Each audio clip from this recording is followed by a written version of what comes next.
5 শ্রেণী লোকের কপালে সবসময় দুঃখ লেগেই থাকে। নাম্বার 1, যাদের দ্বারা কারোর ক্ষতি হয় না, যারা কাউকে ক্ষতি করে না, যে ভালো মানুষ, তার কপালে সবসময় দুঃখ লেগেই থাকে। কারণ ওই যে সে ভালো মানুষ, ভালো মানুষকে সবাই দুঃখ দেয়, ভালো মানুষকে সবাই ব্যবহার করে, সবাই ব্যবহার করে তাকে দুঃখ দেয়। ভালো মানুষ তো কিছু বলতে পারে না, এই জন্য তাদের কপালে সবসময় দুঃখ লেগেই থাকে। ওই যে তারা কারোর ক্ষতি করতে পারে না, এই জন্য তাদের কপালে সবসময় দুঃখ লেগেই থাকে।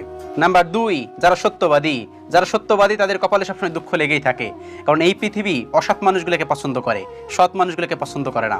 আপনি যদি সৎ মানুষ হয়ে থাকেন তাহলে দেখবেন আপনাকে কেউ পছন্দ করে না, আপনার কপালে সবসময় দুঃখ লেগেই থাকবে। কারণ চারিদিকের মানুষজন যে কুচ্ছা লটানা খারাপ কিছুতে মত্ত হয়ে থাকবে, কিন্তু সেই মানুষগুলো তো সত্যবাদী হয়ে থাকে, এই জন্য তাদের কপালে সবসময় দুঃখ লেগেই থাকে। নাম্বার 3, যাদের ভিতরে কোনো অহংকার নেই, যাদের ভিতরে কোনো অহংকার নেই, তারা দেখবেন সবসময় দুঃখী হয়ে থাকে।